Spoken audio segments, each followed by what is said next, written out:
Assalamualaikum warahmatullahi wabarakatuh. Oke, kita lanjut lagi di chapter 20 di part yang kedua. Oke, di sini determinants of DWL ya. Nah, formula yang bisa digunakan ya, ini ada sebuah formula yang bisa dipakai untuk menentukan seberapa besar sih DWL sebuah pajak gitu. Nah, di sini dirumuskan bahwa DWL di sini itu ini apa ya nama lambangnya? NS, intinya N yang kayak huruf N itu, ini nggak tahu sih nyebutnya apa sih, lupa. Nah, ini tuh elastisitas ya, yang NS yang kayak N itu ya, ND itu ada elasticity, kalau S itu supply, D itu demand, and then ini yang kayak T ini tau ya, itu tax rate-nya, Q ini quantity, NP P di sini itu price. Oke. Nah, jadi di sini dirumuskan DWL pajak itu adalah perkalian antara elastisitas supply dan demand dibagi sama dua kalinya perbedaan antara elastisitas supply dan demand dikali sama tarif pajaknya dikuadratkan dikali sama perbandingan antara Q quantity dan price-nya ya. Ini tanda negatifnya bisa diabaikan ya nanti. Nah, jadi di sini apa dalam kasus yang ini? Semakin besar elastisitas supply atau demand ya, anggaplah di sini ya, semakin besar elastisitas supply atau demand ya, maka makin besar juga DWL pajaknya ya kan. Di sini berbanding lurus kan? Ya enggak?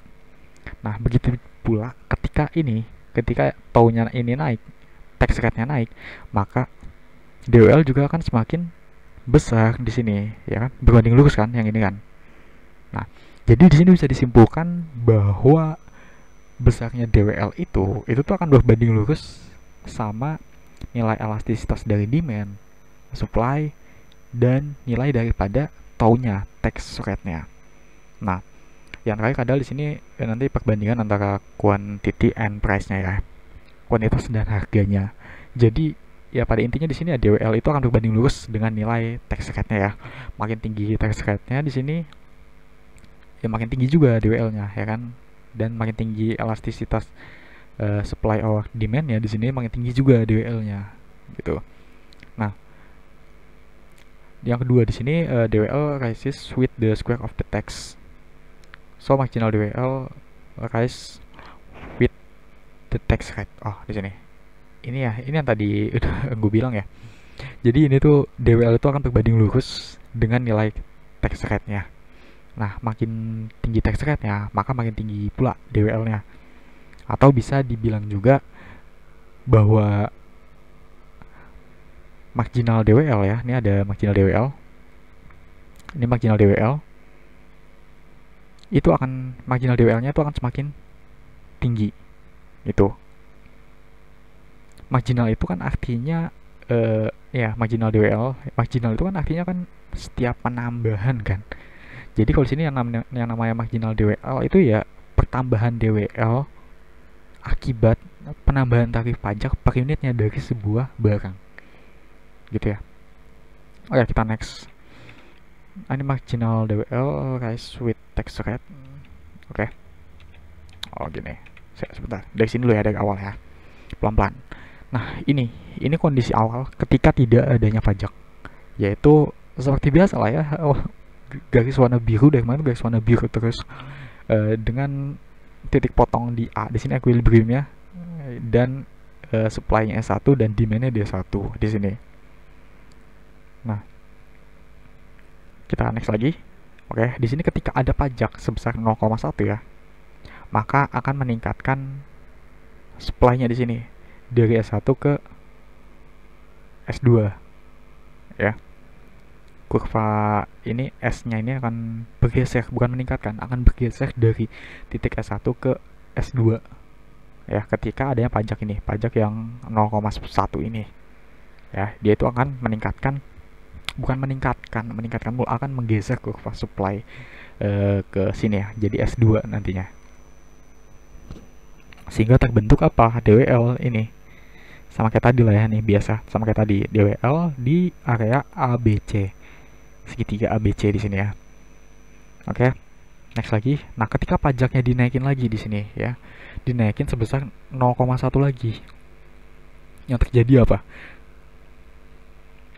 Kurvanya itu akan berpindah lagi kan, geser lagi ke S3 di sini. Dan lihat deh, DWL-nya itu akan makin besar kan, makin gede kan. Yaitu senilai segitiga ini, DWL-nya itu makin gede nih sini. Tuh. Kayak jadi makin gede kan DWL-nya. Nah, yang dikatakan dengan marginal DWL itu selisih antara ADE ini, antara ADE ini ADE nih, yang gede ini ADE dengan segitiga ABC. Itulah yang dikatakan dengan marginal DWL gitu, atau bisa dikatakan di sini sebesar trapesium BC, ini trapesium ya, BC ED ini ya. Inilah yang disebut dengan marginal DWL gitu loh. Jadi marginal DWL itu pertambahan DWL akibat penambahan tarif pajak per unitnya dari sebuah barang gitu. Nah, selanjutnya kita masuk ke slide ini ya. A tax system efficiency is affected by a market pre-existing distortion. Oke. Nah, sebelumnya kita udah lihat kan bahwa marginal DWL itu akan semakin tinggi berbanding lurus seiringan dengan kenaikan tax rate ya. Jadi makin tinggi tax rate-nya, maka makin tinggi pula penambahan DWL-nya. Nah, di sini apa sih implikasinya terhadap sebuah pasar gitu? Ketika di sebuah pasar ini ya, sebelumnya tuh ada yang namanya distorsi yang disebabkan oleh market failure ya. Maka bisa jadi adanya pajak di pasar itu tadi ya. Sebelumnya kan udah ada distorsi nih, udah ada yang disebabkan karena market failure ya. Nah, terus ada pajak masuk ke sana. Bisa jadi pajak itu tuh justru malah akan memperburuk daripada efisiensi pasar gitu loh. Jadi pasar itu nanti nggak akan saling menguntungkan. Bisa aja sebelumnya kan, ketika sebelumnya ada eksternalitas, nantinya tuh setelah ada pajak tuh justru malah makin besar nilai DWL-nya gitu loh. Jadi ini kondisi ketika dia itu di pasar itu ada distorsi yang disebabkan akibat yang namanya market failure gitu. Nah, nanti kita akan lihat juga, coba di sini lihat di grafiknya. Nah, ini ya grafiknya gini. Ini yang sebelah kiri no externality, di sini positive production externality. Yang sebelah kanan. Nah, pertama di mana dulu nih? Kita tekan kiri dulu lah ya, di yang A dulu di sini. Ini di pasar A. Ini tuh tanpa adanya eksternalitas. Jadi di sana itu ketika dikenakan sebuah pajak, maka akan muncul DWL sebesar ABC ini ya. Ya ini normal lagi gini lah ya. Jadi sebelumnya tuh kayak apa ya? Sebelumnya tuh nggak ada market failure, nggak ada eksternalitas lah intinya di sana.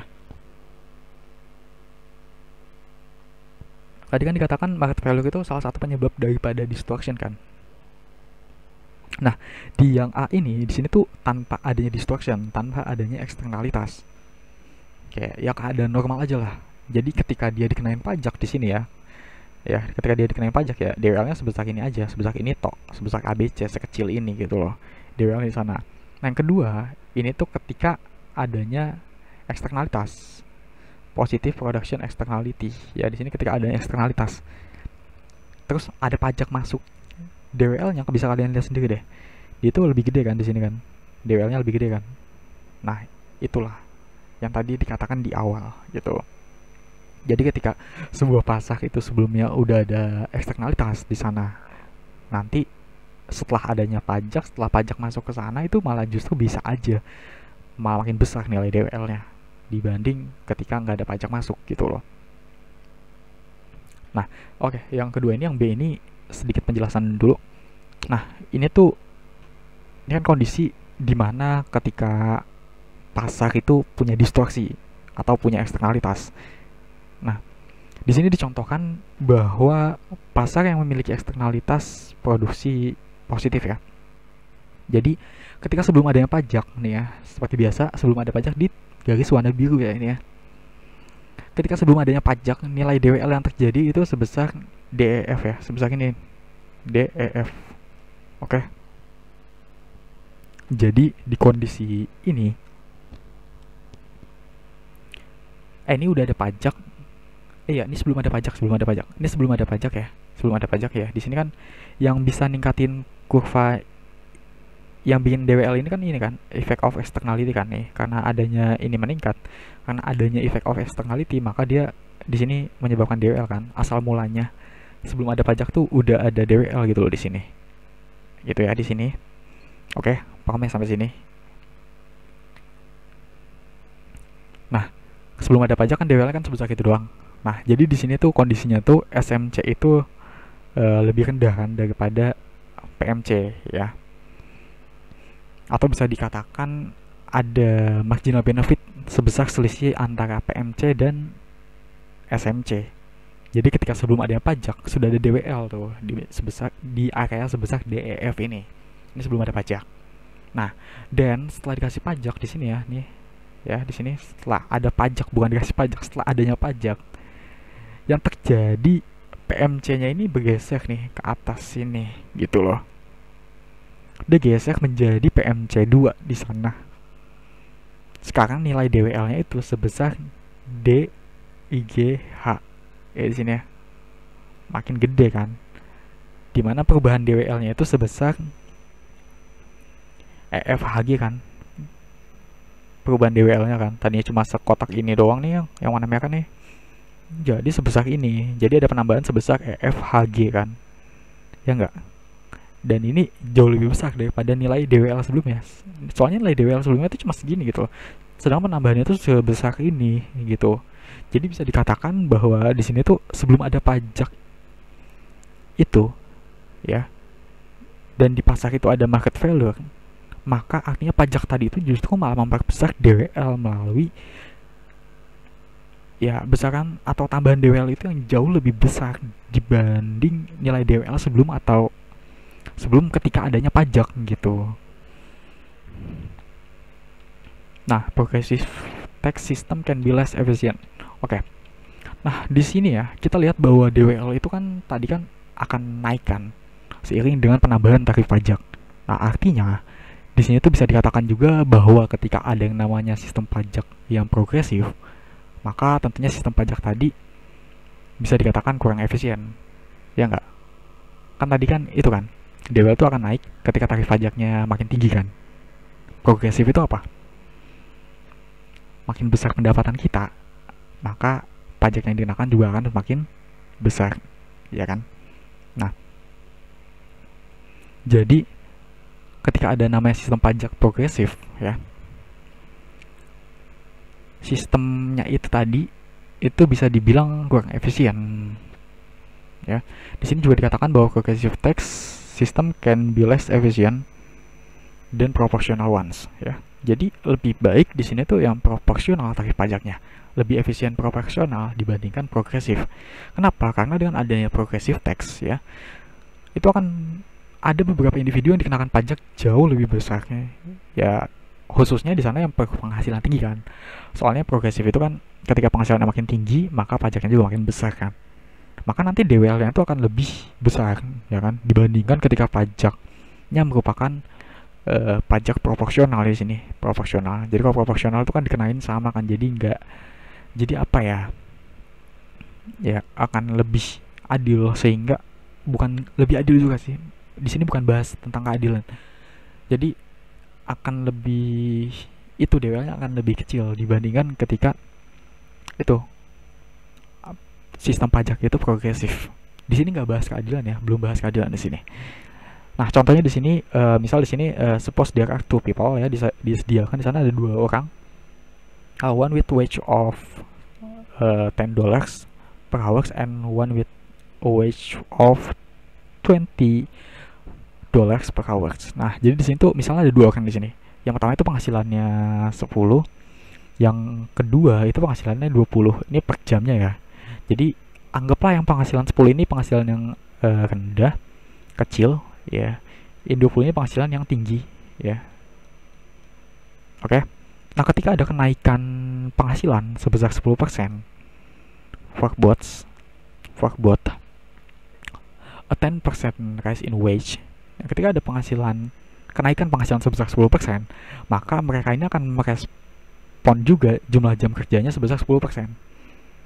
Lead them to supply 10 more labor. Nah, jadi di sini apa? Dan di sini diasumsikan itu ya, elastisitas supply tenaga kerjanya itu sebesar 1 di sini. Nah, terus elastisitas of labor demand-nya is also 1. Elastisitas dari demand tenaga kerjanya juga sama sebesar 1 gitu. Oh iya, tadi bahas ini dulu nih, ya kan? Ini kan ada kenaikan ini kan, ada kenaikan 10% kan. Penghasilan 10%. Ya mereka akan merespon dong. Akan merespon jumlah jam kerjanya juga sebesar 10%. Ya gajinya naik. Ya pasti dia akan kayak berusaha menambah jam kerjanya. Soalnya ini kan per jam kan di sini kan gitu kan, menambah effortnya lah supaya dapat penghasilan yang lebih tinggi. Alhasil apa? Ketika progresif, maka yaitu DWL-nya akan semakin besar untuk kondisi seperti ini ya. Ya karena mereka penghasilannya tinggi semua, dikenain pajaknya itu tinggi semua. Karena ya itu DWL itu akan naik seiring dengan penambahan tarif pajak. Udah itu. Gitu loh.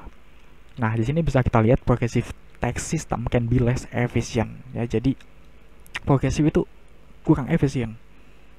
Ya, sistem pajak progresif itu kurang efisien dalam kasus ini. Nah, di sini diterapkan ada 3 skenario. Yang pertama itu no tax, proportional tax, and progressive tax. Oke. Nah, proporsional ini tuh tarifnya sama. Progresif itu makin tinggi penghasilan, maka makin tinggi juga tarifnya. Kalau no tax di sini nggak ada pajak kan. Nah, kita bahas dulu ketika nggak ada pajak ya. Ketika nggak ada pajak di sini, maka keduanya di sini akan dikenakan pajak sebesar 0 ya. Untuk tax rate below $10.000, tax rate above $10.000 ya. Jadi keduanya itu dikenakan pajak 0. Oh ya, yang pertama ini penghasilan rendah, penghasilan yang di bawah 10.000, yang kedua ini penghasilan yang di atas 10.000, penghasilan tinggi lah, bisa kita bilang gitu ya. Nah, ini ketika nggak ada pajak, keduanya itu tidak dikenakan pajak ya, atau tax rate-nya di sini sebesar 0. Dan supply labor-nya itu dari setiap orang tadi sesuai dengan jumlah jam kerja mereka, yaitu sebesar 1.000 jam kerja. Ya, ini untuk yang low wage hour, low wage DWL. Ya, 10.000 jam kerja ini untuk yang tinggi dan rendah ya. Ini yang low itu 1.000 dan ini yang tinggi itu juga 1.000 ya, sehingga nggak ada DWL di sini, 0 DWL-nya ya di sana. Nah, kita lihat ketika dia sistem pajaknya itu proporsional.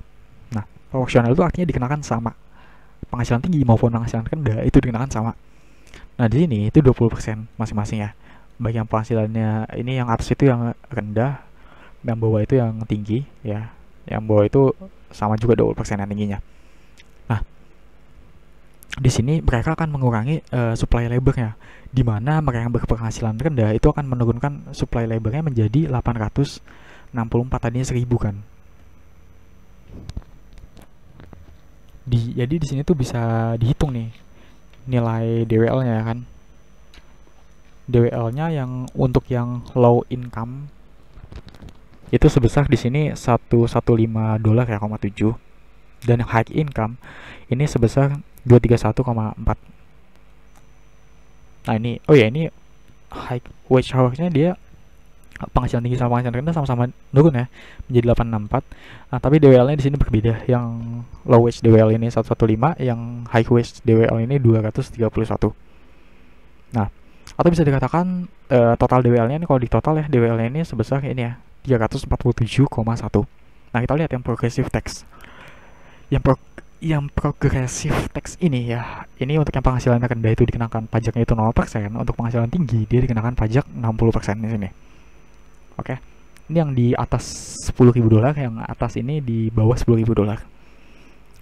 Nah, gimana sih hal itu bisa mengubah perilaku orang? Nah, ketika sistemnya progressive tax seperti ini ya, yang low income dia nggak akan mengubah jam kerjanya, sehingga nggak ada DWL kan ya. Yang high income dia akan mengurangi supply labornya, ya, lebih banyak. Jadi di sini tuh jadi lebih turun lagi, jadi 837 gitu. Dan di situ DWL-nya itu akibat dari pajak yang dikenakan kepada high income itu tadi sebesar 566,8. Ini DWL-nya nih, akibat adanya pajak yang dikenakan kepada si yang high income ini. Atau bisa dikatakan ini tuh, lihat deh, jauh lebih besar, lebih tinggi daripada sebelumnya ketika sistem pajaknya ini proporsional gitu loh. Kayak ini tuh hampir 2 kali lipatnya daripada ketika kondisinya itu proporsional, ya kan. Jadi ini tuh sedikit gambaran gitu loh, dimana ketika sistem pajaknya progresif ini justru kurang efisien, semakin tidak efisien gitu loh. Nah selanjutnya, tadi kan kita udah bahas ya bahwa ketika sistem pajaknya progresif maka semakin inefisien kan, semakin tidak efisien karena DWL-nya makin gede kan. Nah kenapa itu terjadi ya, contohnya kayak di pasar labor itu tadi, karena di sini kan bisa dikatakan bahwa tingkat upah itu kan sama dengan marginal kan, in competitive labor market which equals the marginal product of labor, ya kan. So the high wage worker has a higher marginal product of labor. Nah, di sini kudu bisa dikatakan bahwa tingkat upah itu sama dengan marginal product of labor. Jadi makin tinggi gaji seseorang, maka makin besar pula marginal product yang dia miliki. Jadi dia itu bisa memproduksi barang jauh lebih banyak dalam satuan waktu yang sama. Gitu loh. Ya, gitu kan sistemnya kan, ketika gajinya lebih tinggi, dia kayak mungkin akan lebih semangat atau gimana gitu ya, sehingga barang yang dihasilkan itu bisa lebih banyak dibandingkan ketika yang gajinya kecil ya. Sehingga apa, ketika orang berpenghasilan tinggi tersebut dikenakan pajak yang besar, maka dampaknya apa? Supply labor mereka itu akan berkurang, dan tentunya produk yang dihasilkan juga akan berkurang ya, karena ya itu tadi, tentunya karena MPL mereka itu tinggi, marginal product of labor mereka itu tinggi, maka kayak semacam kehilangan tambahan produk itu tadi itu akan lebih besar dibandingkan ketika tarif pajaknya dikenakan sama terhadap semua lapisan penghasilan. Nah hal inilah yang menunjukkan bahwa sistem pajak progresif itu justru kurang efisien ya. Jadi gitu ya, simpelnya gini, wage equal the marginal product of labor.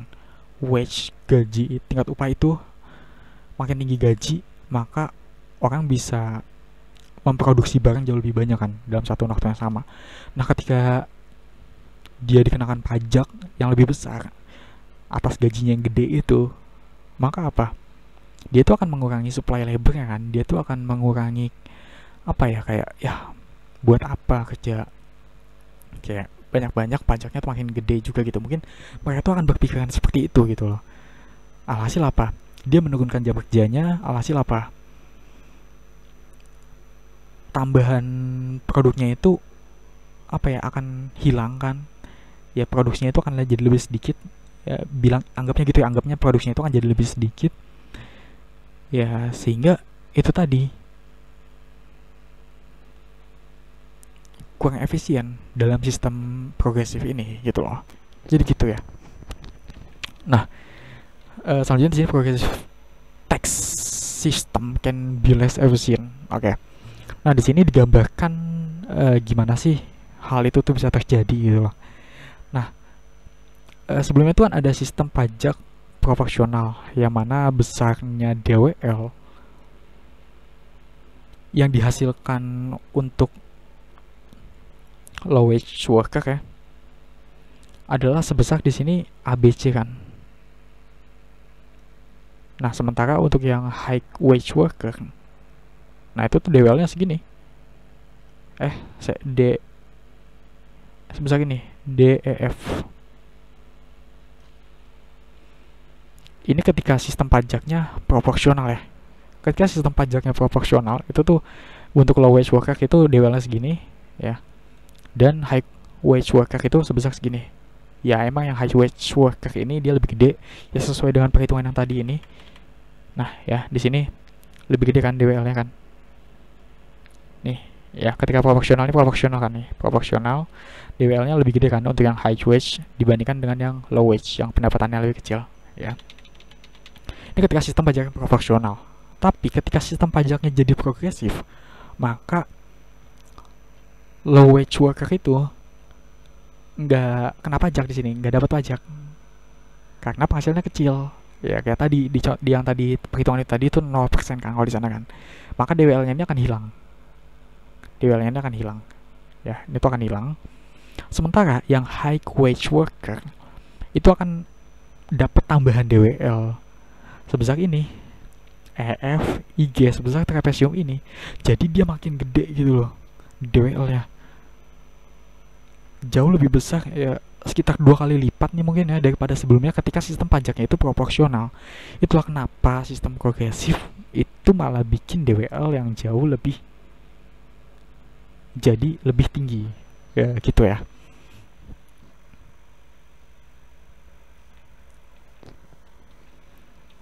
Nah di sini ya, ini sekarang gimana sih sistem pajak yang bagus gitu loh.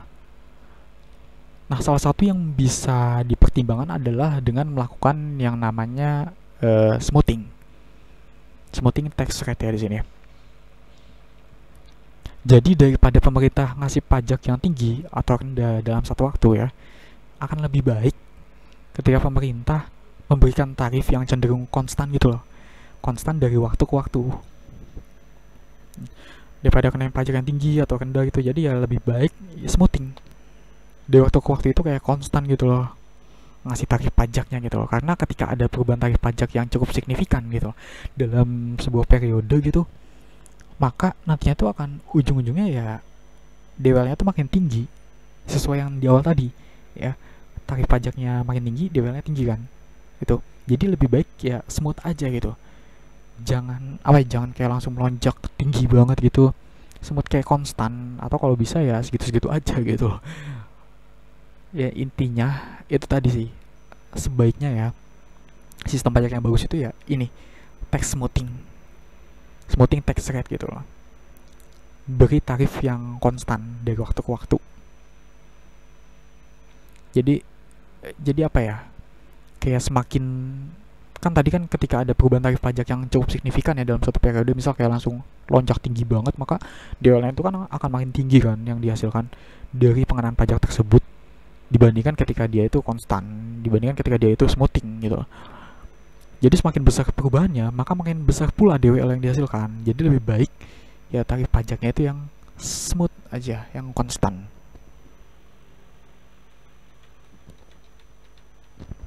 Oke, ini application. Salah satu contoh kasus yang pernah dilakukan studi ini ya. Ini terkait DWL pada wireless DWL from Texas on wireless communication market ya. Jadi ini mengenai wireless communication market. Nah di sini tuh dikatakan bahwa DWL yang terjadi itu sebesar 53% dari revenue ya, from revenue yang dihasilkan. Nah jadi untuk setiap tambahan satu revenue bagi pemerintah, $1 revenue bagi pemerintah, nilai DWL-nya itu sebesar 53% ya. Kenapa bisa begitu ya?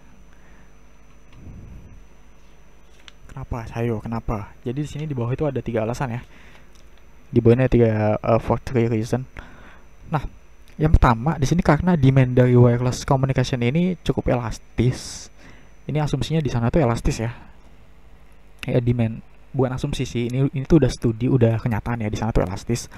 Nah jadi kenapa bisa demikian ya? Jadi setiap tambah, ulang dulu deh biar nyambung ya. Jadi setiap tambahan satu revenue bagi pemerintah, oh ya di sini kan DWL-nya kan 53% kan dari revenue yang terjadi itu 53% dari revenue yang dihasilkan. Nah jadi untuk setiap tambahan satu revenue, $1 revenue bagi pemerintah, maka nilai DWL-nya itu sebesar 53%. Nah, kenapa bisa begitu? Ya, di sini ada 3 reason. Yang pertama itu karena demand dari wireless communication ini cukup elastis, sehingga ketika dia elastis, maka DWL akan makin besar kan? Ya kan? Nah, yang kedua ya di sini, ini yang pertama tadi elastic demand. Yang kedua, ini tuh karena adanya pre-existing distortion from imperfect competition. Nah, jadi ini tuh di sini tuh di mana para produsen itu bisa menentukan harga gitu, kayak monopoli lah, kayak punya market power gitu loh. Dia tuh jadi bisa bebanin biayanya ke konsumennya di atas marginal cost yang dia miliki. Jadi ini tuh kayak macam apa ya, monopoli gitu loh, pasar monopoli gitu, punya market power. Jadi itu alasan yang keduanya. Terus yang ketiga ini alasannya itu high taxes. Nah, jadi adanya tarif pajak. Jadi di sini tuh di beberapa negara bagian itu punya tarif pajak yang lebih tinggi. Di sini sebesar 25% ya. Hal ini tuh bikin DWL-nya itu malah makin besar. Oke, sekian dulu. Nanti kita lanjut ke part yang ketiga. Masih di chapter 20. Sekian, wassalamualaikum warahmatullahi wabarakatuh.